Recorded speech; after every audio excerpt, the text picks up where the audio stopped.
President Reagan says the Iran-Contra defendants broke no laws. Dole all but concedes as the Democrats battle for Michigan delegates. NBC Nightly News with Tom Brokaw.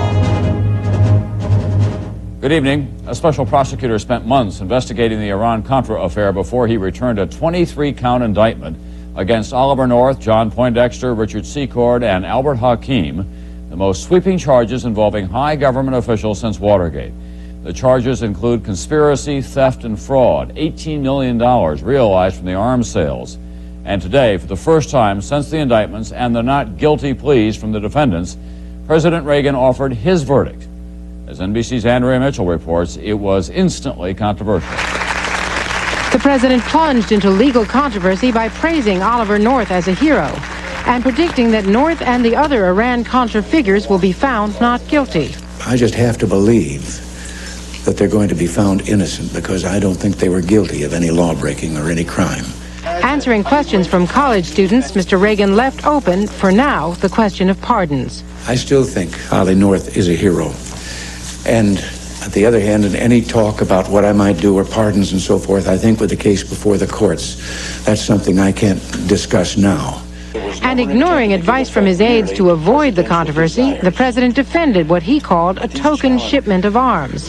You know, the whole so-called Iran scandal, I find it hard to think of scandals in connection with it. 10 days ago, Mr. Reagan gave the answer his aides had crafted for him. This is in the courts. Let's wait and determine whether they say the law was broken. White House aides say that the president was defending the Iran arms sales, not the diversion of funds.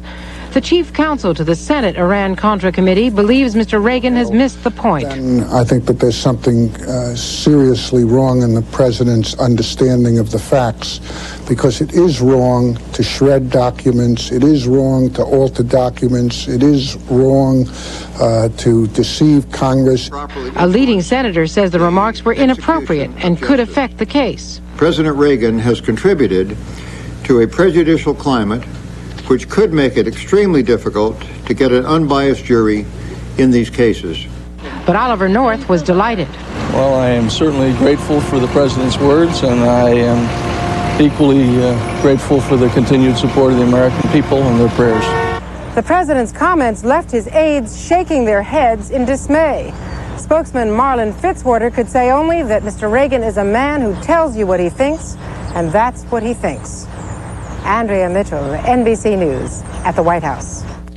Senator Robert Dole said aloud today what most political observers have been acknowledging since Super Tuesday. Speaking of the chances that his Republican rival, Vice President George Bush, will win the nomination, Dole said, "It's probably pretty much a foregone conclusion." And despite Dole's pledge to stay in the race until Wisconsin, April 5th, one of his aides told NBC's Lisa Myers today the campaign now is on a day-to-day basis. Democrats, on the other hand, are still locked in a 4- or 5-way fight for their nomination. And this weekend, the Michigan caucuses are the big prize. As NBC's Ken Bodie reports tonight, this is a make-it-or-break-it time for one of them. Dick Gephardt has all his chips on the table in Michigan. Fighting rumors that he will drop out and file for Congress next week, Gephardt is hoping Michigan's blue-collar Democrats will resurrect his presidential campaign. Gephardt has long carried water on the issue that the shot-in-a-beer crowd in Michigan cares about most, the issue of trade. The auto industry here has suffered greatly from imports. Though Gephardt's trade bill is criticized by his opponents as protectionist, it is endorsed by Michigan's strongest political force, the United Auto Workers.